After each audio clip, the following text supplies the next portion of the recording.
que no haya marchas. Lo que quiero decir es que a mí me da la sensación a veces, y no por pesimista, que esto expone cómo nuestras problemáticas todavía no siguen siendo muy movilizantes para ciertos sectores de la sociedad. Sí, desde ya. Y el ejemplo que estoy un poquito cansado de darlo, pero que hay que dar, sobre todo por la situación en Medio Oriente, es el de hablando de fobia, si querés, el judeodio o la judeofobia. Es decir, si eso lo hubiera hecho Milei con la población judía, bueno. Y otra pregunta que vengo haciendo desde hace un año, porque se va a cumplir un año del triple lesbicidio en Barracas. Si la entrevista de Ernesto Tenenbaum hubiera sido a un antisemita, digamos, flagrante, como Nicolás Márquez es, sí, o un homofóbico flagrante, entre otras cosas, ¿no hubiera habido una reacción mucho más grande? ¿Por qué esa entrevista sigue subida al canal de YouTube de Radio Con Vos para monetizar? Total. Porque él quiero decir, Sí. Tenemos se arrepintió muchas veces de hacerla, pidió disculpas, bla, bla, bla, bla, bueno, pim, pum, pa. Sí, ¿por qué Radio Con Vos está haciendo plata con la entrevista a Nicolás Márquez? Porque eso a nosotros nos cuesta la vida después. Sí. Esto es lo que hay que entender. Que a nosotros después esto impacta en nuestros cuerpos. Más tarde, más temprano, pero impacta en nuestros cuerpos. Y te pregunto entonces, en este sentido, si entendés, si ves, si analizás esto como que estamos entrando en una etapa diferente en el sentido de que lo que en palabras de Milei y, digamos, y su séquito hablaban de hipocresía, digamos, que ahora no está más esa hipocresía, entonces desde el Estado asumen esta cuestión de ya no ser hipócritas y poder decir este tipo de cosas que antes claramente, digamos, incluso por corrección política no se decían, digamos, esto no se, o sea, decir esto, el discurso de Milei en Davos es ir hacia un lugar que nunca nadie pensó. Mira, también no quiero sonar pesimista, pero yo confío en que Carmela y todas ustedes me invitaron también un poco para que, como se dijo ya, reflexionemos. Entonces, quiero traer, digamos, me gusta sumar más elementos para pensar, porque yo estoy de acuerdo con tu pregunta, aunque no es una afirmación, es una pregunta, pero creo que sí, efectivamente, está rehabilitado todo eso, entonces ahora dejamos de ser hipócritas y podemos articular esos discursos sin consecuencias. Lo que también quiero decir es que una travesti argentina estaría aquí sentada en este momento y estaría diciendo, para mí no hubo ninguna primavera. Claro. Para mí no hubo ningún momento de la historia argentina de las últimas décadas, democracia mediante, en donde a mí no se me haya tratado con asco, con rechazo, con violencia verbal, con violencia física, con violencia institucional, con violencia policial, como a Sofía Fernández el año pasado en Pilar, torturada por 10 policías. Quiero decir, o como me decía el otro día un compañero de trabajo, a propósito, me cantaba los cánticos vigentes en los estadios de fútbol hoy. Cosa, por supuesto, un mundo que te imaginarás. Ignoro por completo, no sé de lo que me hablan. No, pero sí. Y él me lo hacía a propósito y me cantaba uno, el de la hinchada el de la otra hinchada, el de la otra hinchada. Y eso nunca se dejó de cantar. Sí. Entonces, por un lado, hubo un momento, si querés, de corrección política, sí, claro, más fingida. No tengo ninguna duda que en algunos casos muy genuina y en otros muy hipócrita. No, bueno, hay contratos sociales. Claro, digamos, obvio. Estamos hablando de eso. Ahora, después hay cosas que fueron inalterables. Esto es lo que quiero decir. Sí. A mí mismo siempre se me dijo también cualquier barbaridad, gobernara quien gobernara y hubiese afuera el clima que lo que pasa es que ante una ausencia del Estado absoluta, esto se y ve donde agravado, se corre claro, y desaparece una entidad como la Defensoría del Público, que al menos decía, no, Viviana Canosa, eso está mal. Claro. Eso que estás diciendo está mal. ¿Por qué? Te mandaban a hacer un curso. Bueno, pero había. Pero lo señalaba. Yo lo que quiero decir, con respecto a lo que habías planteado vos antes, Franco, de la privatización, quiero recordar que en Argentina, desde mayo, desde 2012, hay una ley que es la Ley de Identidad de Género, que le otorga un DNI a las personas trans según su autopercepción. Y eso sí es el Estado garantizando un derecho. Por ejemplo, el derecho a tu DNI, que entres a una clínica o a la facultad o a hacer cualquier trámite y puedas tener el DNI que te corresponde. No, esa ley ha sido una revolución, y sin embargo el otro día leía a alguien que yo admiro mucho, es un activista argentino intersex, Mauro Cabral, que ahora está viviendo en Suiza, y Mauro decía, porque a propósito de Davos, quiero decir que Davos trajo consecuencias. Esto para quienes creían que era nada más que un discurso, leí mucho esto de que el presidente dijo una pavada, ahora el gobierno tomó nota, etcétera. No. A ver, trajo concretamente un DNU que por supuesto es inconstitucional, pero como ustedes muy bien saben, le quitó el tratamiento hormonal a adolescencias e infancias trans, que ya de por sí era un despelote poder acceder, etcétera, pero bueno, es un tema gigante ese, y ahora hay un proceso de judicialización y por ende el Estado está de vuelta obligado a suministrar, en los casos en que eso es así, ese tratamiento. Entonces hubo una consecuencia concreta sobre una ley importantísima como la Ley de Identidad de Género, que dicho sea de paso, ¿cuándo salió? En 2012 salió la versión más light. Imagínense ustedes si hubiera salido la versión más densa de esa ley, porque había muchos proyectos y anteproyectos de ley, muchos de los cuales eran infinitamente más, diría yo, profundos respecto al género que la versión de la ley que terminó siendo aprobada. Terminó siendo aprobada una muy buena ley, imitada en todo el mundo, espectacular. 2012. Pero que nos está trayendo muchos problemas. Uno de los cuales, si me permiten, para sumar, es la palabra autopercepción.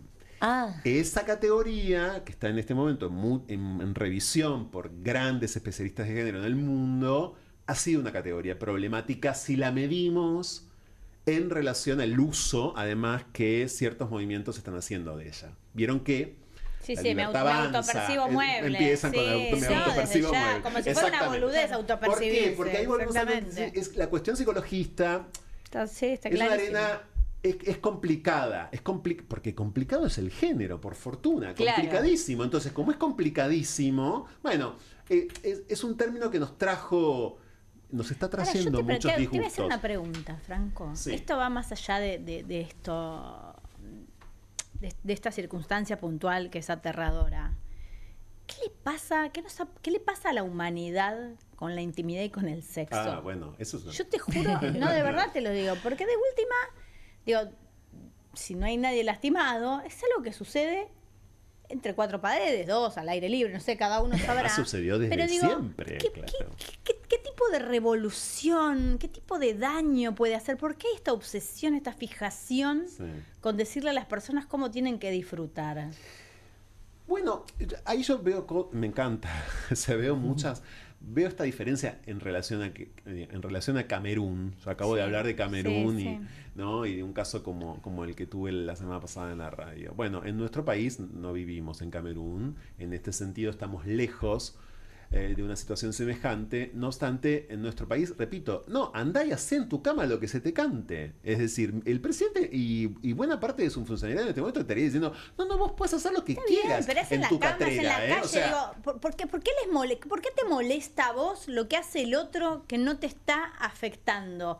Porque esa es la parte de la que ¿qué te quita lo que hacen los demás? Y el género subvierte. Y además el género subvierte, es una expresión de libertad. Y las expresiones de auténtica libertad desestabilizan, intranquilizan, perturban. Y a la vez, si son verdaderamente libres, te diría que atentan contra la desigualdad. Y todo aquello que atente contra la desigualdad va a ser embestido y contra la reproducción de un sistema productivo, inclusive te diría económicamente contra hablando. El lugar subalterno de la mujer, ya tenés un problema. La división sexual del trabajo no es casual. Pero... Por supuesto. Imagínate si vas a agarrarte en contra como nos agarramos, porque ese es nuestro destino y no hay ningún problema en reconocerlo. Y yo lo leo y lo vuelvo a leer, qué sé yo, de grandes feministas lesbianas de los 60 en Estados Unidos, pero también en la Argentina y en otras partes del mundo. Bueno, sí, claro, nuestro proyecto histórico es un proyecto igualador, es un proyecto, por ende, en contra de las desigualdades. Y si vos estás articulando todo el día en contra de las desigualdades, estás más o menos... Sos peligroso. Y sos peligrosísimo. Y sí. ¿no? A mí me parece que el concepto de la libertad es interesante para que lo profundicemos y entendamos un poquito más, porque creo que no trasciende. Nos robaron la palabra, claro, sí, que la tenemos que recuperar, que es pensaba que no es solo en el terreno de la sexualidad, ¿no? Estamos hablando también de lo que tiene que ver con los vínculos, cómo molesta el que rompamos con la heteronorma, con la familia heterosexual de mamá, papá, nena, nene. Pero escúchame, pero también les molesta que sea papá, papá, nene. O sea, vos tenés, cuando fue la ley de matrimonio, que no se case, pero pará, vos no lo querés meter en esta norma, si te están cumpliendo la norma, ¿qué más querés? Exacto. A eso voy. Lo que para nosotros fue fatal, si me permitís, tener que apelar a una norma para poder compartir la obra social. Porque esto también, digamos, a ver, me encanta el ejemplo de matrimonio igualitario siempre porque ustedes recordarán muy bien que se ganó con, entre otros eslogans, entre otras consignas, mejor dicho, se ganó con la consigna el mismo amor, los mismos derechos, ¿no? No me acordaba. Perdón. Bueno, ¿por qué el amor, chicos? O sea, ¿por qué tenemos que meter el amor? ¿No? Y esa fue después, claro, la discusión cuando se supo que efectivamente José María Di Bello, un notable activista argentino, y Alex Freire se habían casado antes de la ley, ¿no? Por un amparo que se logró en Ushuaia, ¿se acordarán de esto? Diciembre de 2009. Bueno, ¿qué se descubrió? Que no estaban enamorados y no era pareja. Bienvenidos a la institución matrimonial. No, claro, o sea, no, pero perdón, o sea, ¿cuántos matrimonios ustedes conocen que no se aman? Heterosexuales. Que incluso, claro, o que no se amaban incluso al casarse, o que dejaron de amarse. O que se dejan de amar, pero continúan por eso. ¿Cómo vamos a bueno, entonces fíjense también en este sentido a lo que nos sometió el Estado, porque es muy humillante, es decir, está lleno de matrimonios heterosexuales. A los que nadie le cuestiona. Claro, a los que nadie le cuestiona si se aman, si no se aman, si se quieren, si no se aguantan más. Y nosotros tenemos que decir, no, nosotros también nos amamos. Pero nos queremos mucho.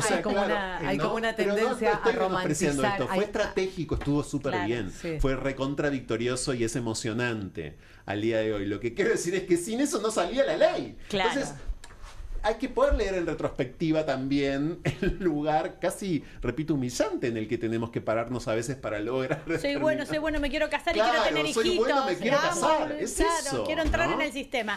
Tenemos tanda. Bueno, vamos a una tanda. No pusimos ninguno de los descargos todavía de las personas de hoy, pero quiero entrar en el otro tema, en el más oscurito, en un rato, ¿no? Porque este es gravísimo. Claro. Pero para mí todo lo que tiene que ver con la diversidad es un tema luminoso, digamos. Pero bueno, el tema de la trata es más complejo. Lo hablamos en un ratito, dale.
Continuamos aquí en Soy Casta, en este feriado, acompañándolos, tratando de pegarle un par de vueltas más al tema que estalló en todos los medios de comunicación. Vamos a compartir algunos fragmentos de los involucrados en primera persona, solo para que escuchen un poco qué decían en su defensa.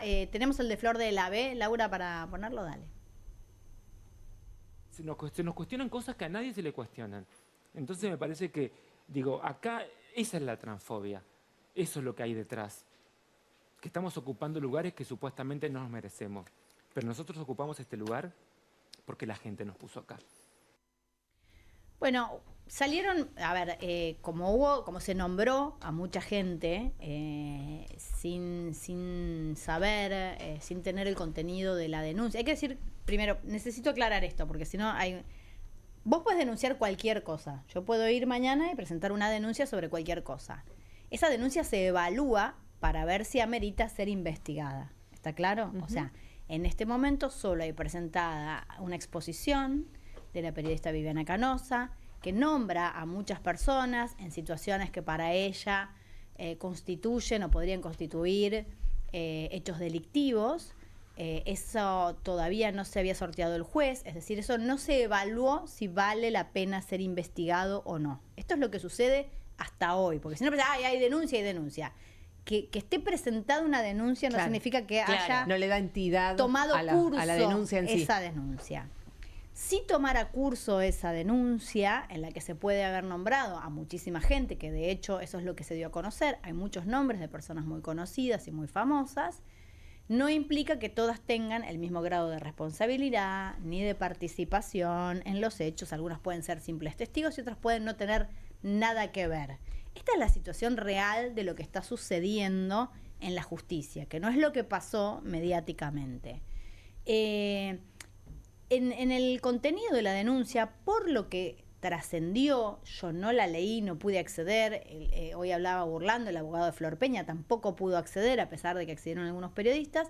Lo que se denuncia es que existía un lugar, un sauna, un prostíbulo, pónganle el nombre que quieran. Ustedes saben que sauna es un eufemismo para hablar de otro tipo de actividad, en el cual había menores de edad.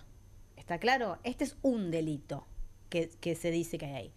Ahora, no está comprobada ni clara cuál es la participación de ninguna de estas personas famosas en este sauna, si fueron, si pasaron por la puerta, si lo conocían, si lo recomendaban. Digo, esto está todo abierto a la incertidumbre.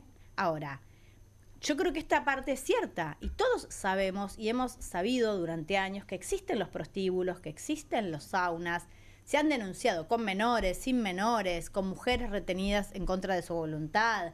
Esto ha sucedido a la vista de pueblos enteros, gobernadores, policías, o sea, y si esta es la denuncia y este es el contenido y efectivamente tiene algún dato sobre un lugar clandestino o no, que esté ejerciendo alguna actividad ilegal, bueno, bienvenido sea. Me parece que esto va más allá de la danza de nombres, que me parece que es lo que se pierde de vista en esto. Uh-huh. Porque a ponerle nombre de famosos le da espectacularidad, pero encubre el delito cierto, que es que hay lugares, hay garitos, hay montones de garitos en todo el país, no es propiedad de Capital Federal, donde suceden actividades ilícitas, y me refiero a la trata de personas, es decir, personas que son obligadas a ejercer trabajo sexual y donde además hay menores de edad, que son dos cosas diferentes, porque hemos hecho una ensalada con los temas. Adrede, es una ensalada que hicieron adrede. Sí, es una ensalada adrede que de verdad pierde de vista lo importante. Sí.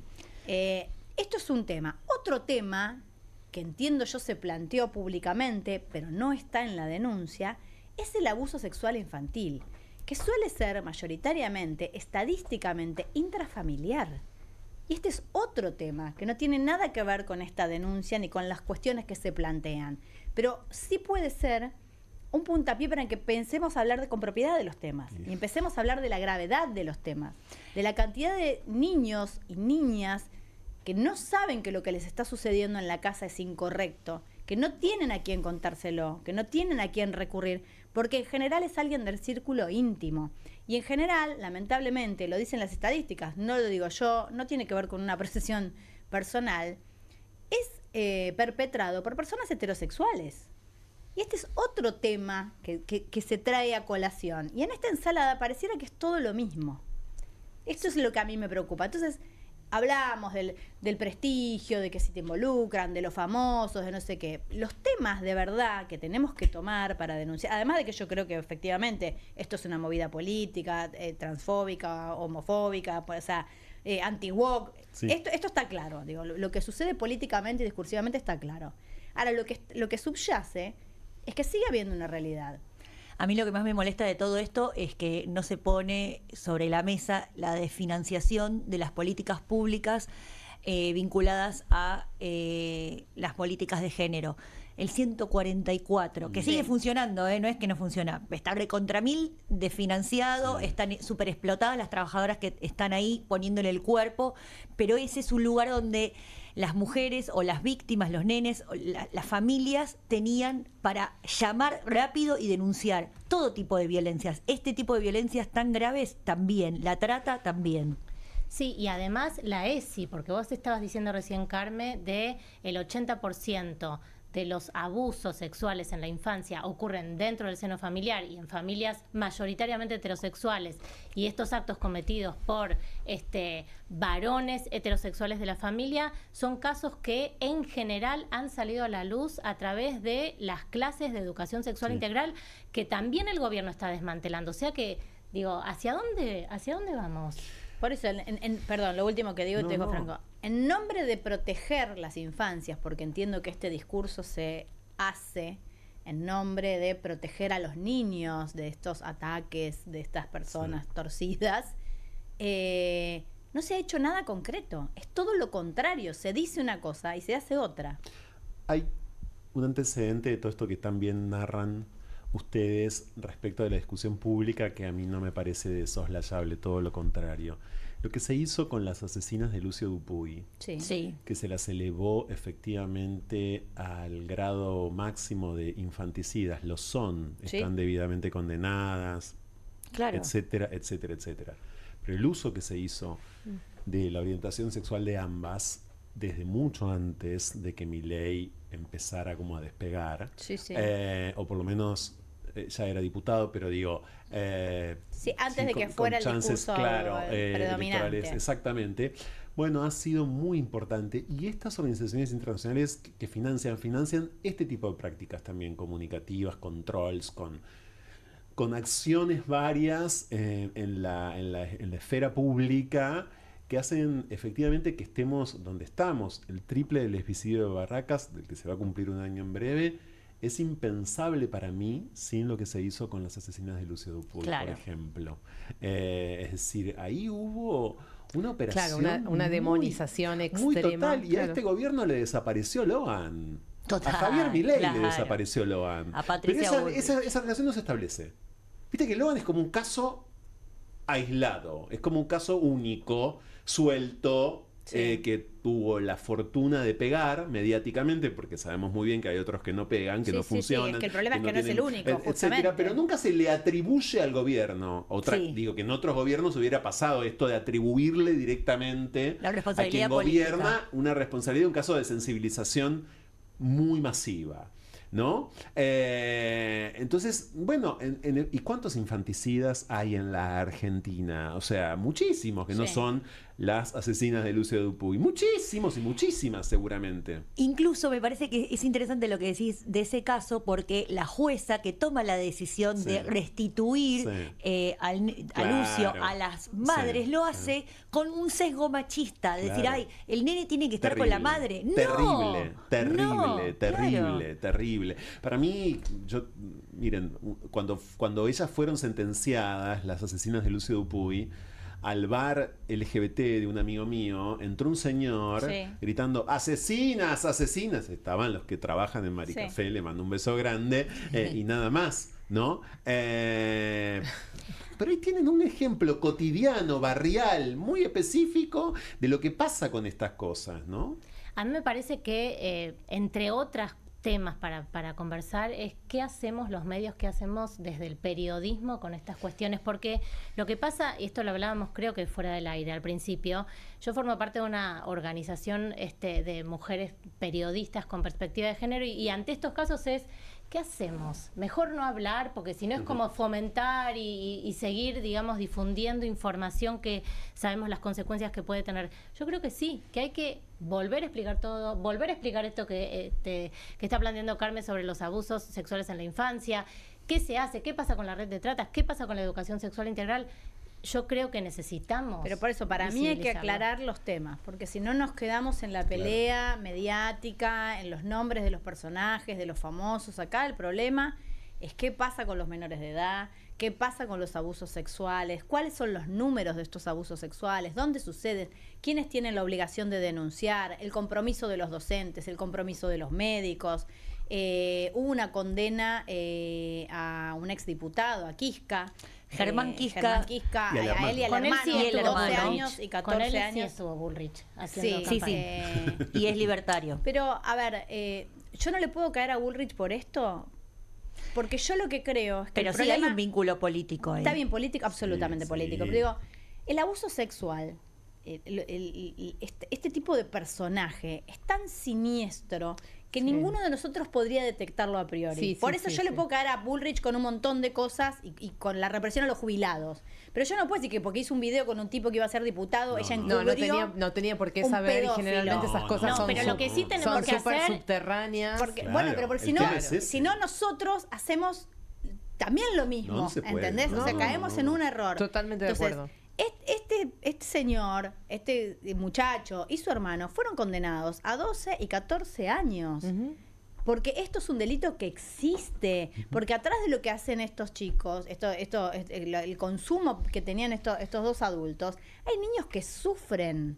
Hay vidas arrasadas. Entonces, me parece que hay que hablar de eso y de que consumir este tipo de abusos sexuales infantiles, porque no existe el término pornografía infantil, porque cuando hay un niño es abuso, está penado consumirlo, no lo podés mirar, no lo podés compartir, no lo podés difundir. Estoy totalmente de acuerdo con lo que estás diciendo. Ahora hay que ir un poco más allá y hay que entender, digamos, que se genera mucha guita, o sea, hay mucha guita, claro. Hay mucha gente poderosa, muchísima gente poderosa que dedica mucho tiempo de su vida a esto, Mirá, a una de las organizaciones. cosas que más me... Y yo creo que vos lo que decías, Franco, a propósito del tema y volviendo al tema en particular, es que justamente entendés, lo voy a poner en estos términos, no sé si tenés información, pero entendés que acá hay una movida detrás de toda esta paparruchada que estamos viendo, mucho más grande que implica además mucho dinero para lavar la cara de gente que estaba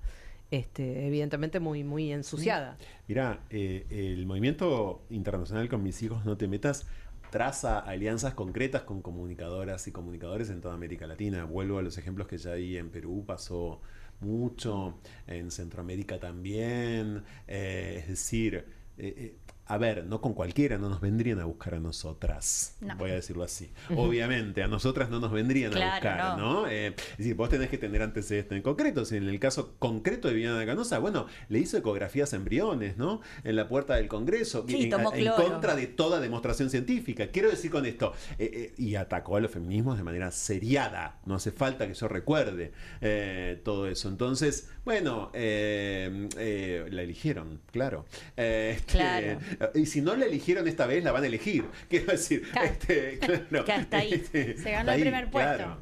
Sí, yo creo que más allá de entender, hay como distintas capas. Hay una que es la que tiene que ver con los negocios millonarios detrás de todo esto, y la otra es esta de atacar a la población de la diversidad sexual y poner ese manto de duda, que me parece que esto es lo peligroso. Muy peligroso. Más allá, es me muy parece peligroso, que esto es muy riesgoso. Y es una avanzada. Y yo no. Pero ¿sabes por qué es peligroso? ¿Por qué pasa en la Argentina? Digo, ¿y por qué nos está pasando que la Argentina es un poco foco y experimento en esto? Somos el país con la ley de identidad de género que dijimos, con un avance fuerte en educación sexual integral, con la ley del aborto, con la ley del matrimonio igualitario, digamos, hemos sido faro para el resto del mundo, en especial en la región, sobre avance en igualdad de derechos para todas las personas, en especial para mujeres y diversidad sexual. Y tenemos a Milei en esta avanzada. Somos un laboratorio, digo. Un campo de batalla. Sí, yo sabes que pensaba también, y repito, porque para mí el tema es que no se habla en profundidad. Cuando vos convencés a una sociedad con información falsa de que el abuso sexual infantil es perpetrado por diversidades sexuales, vos además estás avalando que no se miren otras realidades. Claro, lógico. Entonces, no, va a estar bien porque está con el padre, no va a estar bien porque está con un señor de bien. Bueno, claro, estás reforzando ese delito. Estás avalando, estás encubriendo, estás dejando de mirar lo que tenés que mirar.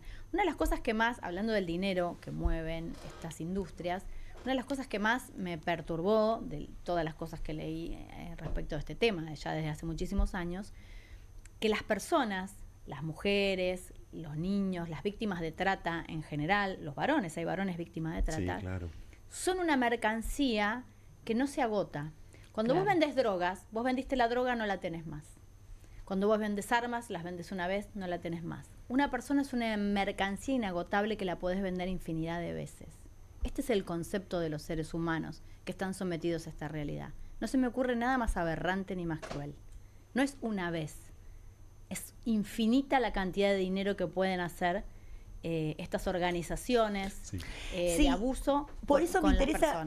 Yo disiento, estoy en plena, absoluta minoría con la mesa, porque para mí sí, Patricia Bullrich es responsable, porque ella tiene vínculo político, tiene poder político, y las redes de trata necesitan tener poder político porque viven en la clandestinidad. No, yo no dije que no es responsable. Yo dije que no es responsable de haberse sacado una foto con Kiska. Yo dije que uno no puede, yo no pongo las manos en el fuego por nadie que se haya sacado una vez una foto conmigo, con el que he trabajado, que puede haber sido excelente.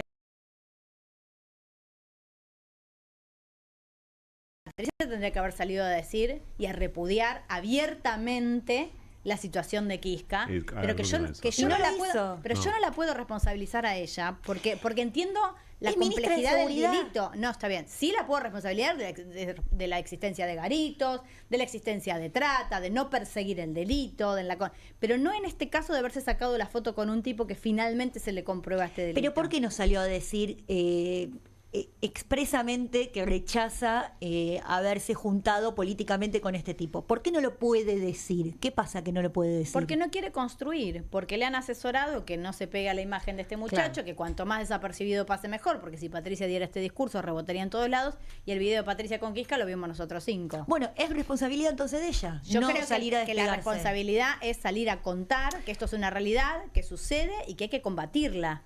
No te puede pasar de costado. Porque la trata no existe sin el comisario del pueblo. La trata no existe sin el diputado que te ayuda a tapar al comisario. La trata no existe sin el ministro o ministra, en este caso. Está bien, pero le existió a todos los ministros, no es solo de Patricia. Chicos, sí, pero ella es se una sacó realidad la foto. Que es tan terrible y tan intrincada. No es solo la foto, era parte de su partido. No es que se sacó una foto random, tipo estás en un bar y vos sos famoso y lo sé, le hizo una campaña, persona lo promovió, lo promocionó. Bueno, está haciendo política, está construyendo política en una zona en donde el litoral en Argentina es terriblemente, un territorio que está terriblemente acosado por las redes de trata, porque tiene mucha frontera, por un montón de características, pero las provincias del litoral, Corrientes, hablábamos antes de Logan, en este caso Misiones, están atravesados por este delito más que otras zonas del país. El delito está en todo el país, digo, pero la zona fronteriza lo favorece. Sí. Bueno, esta señora es ministra de Seguridad, no es ministra de Cultura. Tiene una responsabilidad sobre esa circunstancia muy fuerte. Sí, te repito, yo no creo que no tenga sobre todo lo que permite y avala que esto suceda. Lo que pasa es que no me parece que es primero exclusivo de Patricia, es algo que le ha sucedido y le va a seguir sucediendo a todos los ministros, y con esta idea alocada ahora solo en la cual los heterosexuales parece gente maravillosa que no comete delitos.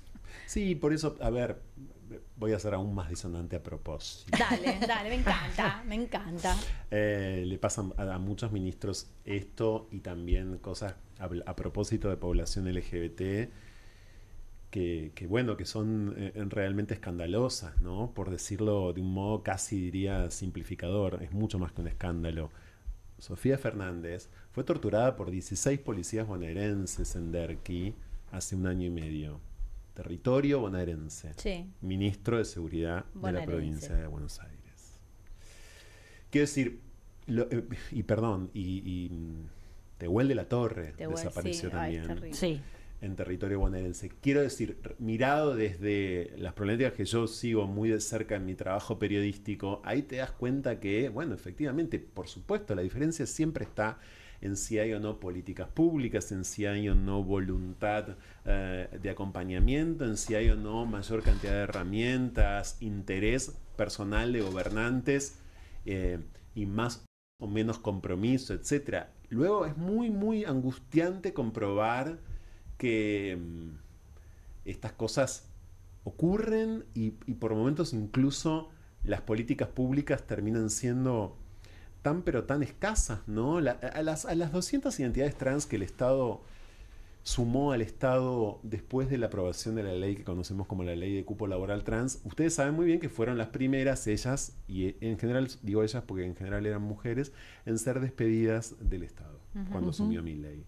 Ahora, yo tengo la obligación moral de decir que esas identidades trans estaban con contratos precarizados, ganando el mínimo en el Estado, en muchos casos con situaciones, por supuesto, de mucha hostilidad laboral y de mucho maltrato.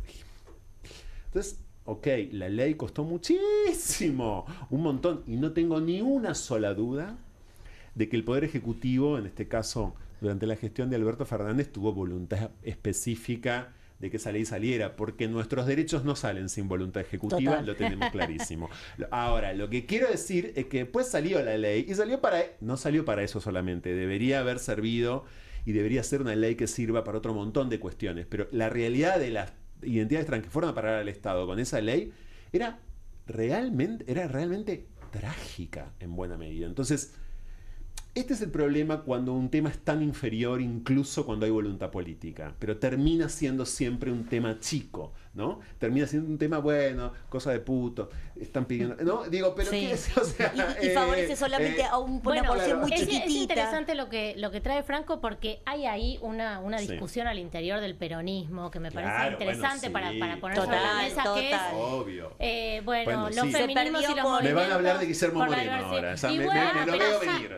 No pongamos nombres porque no es solo una cuestión de peronismo, y me parece que también es una cuestión de política internacional, no solamente, pero es como, y basta con todos esos pedidos, mirá hacia dónde nos llevaron, sí, o sea, exageramos con la agenda de género, paremos con la agenda. Yo quiero, pero eso nos pasamos tres pueblos. Me encanta. Creo que quienes nos están viendo y ustedes, ¿no? Quedó clarísimo que no hace falta que lo sigamos como aclarando en este diálogo al menos, pero la idea de que hubo un tiempo que fue hermoso es una idea como...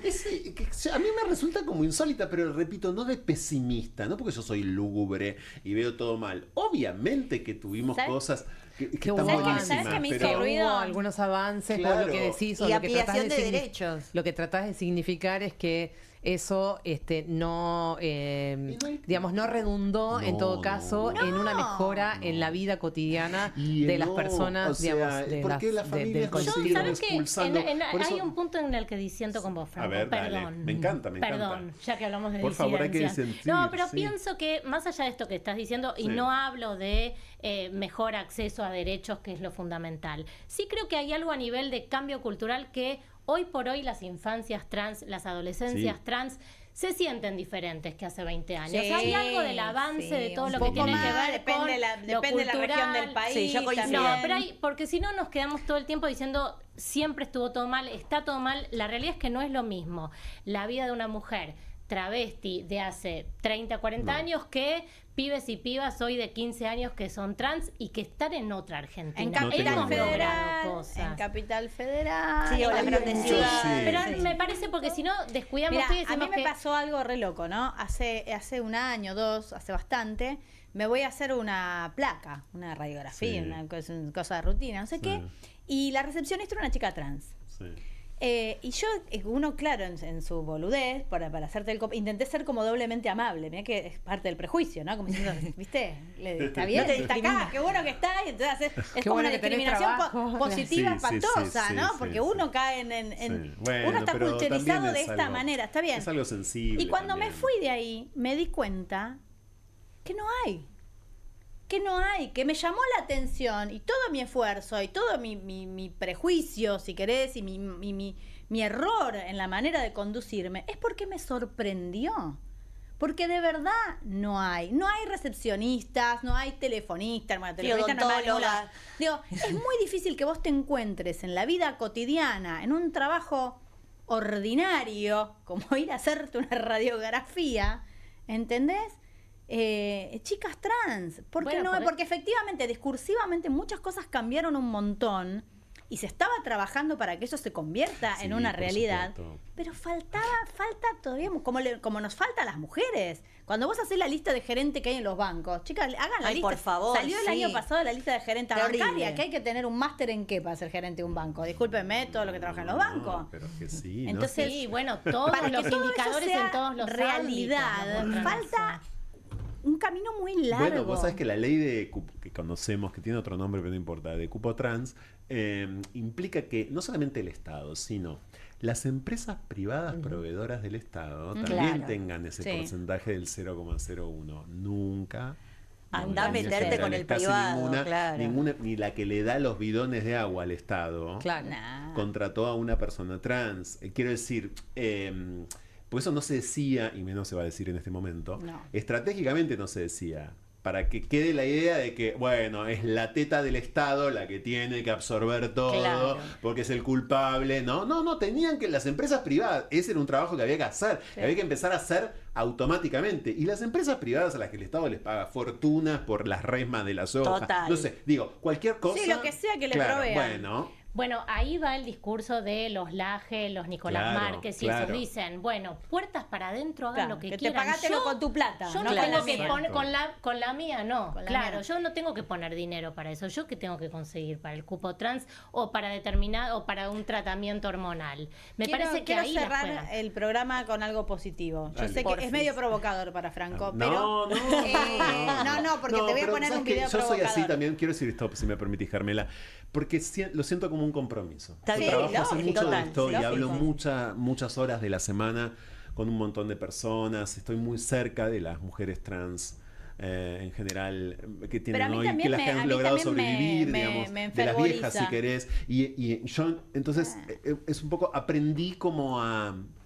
Desde mi lugar, siendo un hombre cis, aprendí a reproducir eso con mucho respeto y sin suplantar a nadie, digo, porque es como una especie de compromiso que asumo y me gusta asumirlo realmente porque de verdad esas identidades trans, sobre todo, y esas travestis que están vivas milagrosamente, bueno, claro, están lejos de muchas infancias y adolescencias trans, pero están vivas de milagro, ¿no? Sí, y hay números concretos. El promedio de vida es de 35 años. Y esto no es porque es porque no tienen acceso a derechos Les quiero mostrar este video que digo que es provocador porque es del Papa Francisco. Y porque es Viernes Santo. Claro, porque es Viernes Santo, es Pascua. Les quiero mostrar el video y les quiero hacer un comentario sobre esto. Yo soy Celia, yo soy una persona no binaria y también soy cristiana. A veces como que me es muy difícil llevar como las dos cosas en la vida y quería preguntarle si ve un espacio en la iglesia para las personas trans y las personas no binarias o el colectivo LGTB en general. Toda persona es hijo de Dios, toda persona. Dios no rechaza a nadie, Dios es Padre. Y yo no tengo derecho a echar a nadie de la iglesia. Más aún, el deber es recibir siempre. En la iglesia no puede cerrarle la puerta a nadie, ¿Y qué piensa de aquellas personas de iglesia, ¿no? o sacerdotes que promueven el odio y utilizan la Biblia para sustentar esos discursos de odio? Y te leen como el Evangelio, ¿no? Para decir, no, yo no te estoy excluyendo, lo dice la Biblia, ¿no? yo me harto y me canso de decir que ese no es el mensaje de Jesús, ¿no? Esa gente son infiltrados. Son infiltrados que aprovechan la estructura de la iglesia para sus pasiones personales, para su estrechez personal. Es una de las corrupciones de la iglesia. Me parecía lindo reproducirlo porque es verdad que a veces en nombre de la iglesia se han cometido aberraciones tremendas. Y también está bueno aprovechar este Papa que dijo estas palabras, por más de que haya cosas que todavía sean muy cuestionables, pero digo, si una de las instituciones más rígidas de la historia de la humanidad está diciendo lo que dice Francisco en este video, me parece que tendríamos que trabajar todos para tener una sociedad que pueda incluir a todos y no echar a nadie, como dijo Francisco. Gracias, Franco, por venir. Muchas gracias a vos, Carmela, y a todos ustedes por esta invitación. La pasé muy bien, les agradezco mucho. Gracias. Bueno, te vamos a invitar por algún otro tema menos... Bueno, no, siempre te vamos a invitar para algún debate. Soy denso. Sí. No, si algo no sos denso, sos clarísimo. Clarísimo. Chicas, muchísimas gracias. Gracias. Les agradecemos a todos ustedes por haber participado de nuestro programa hasta el final. Los dejamos en Bravo TV con Comunistas con Juan Di Natale.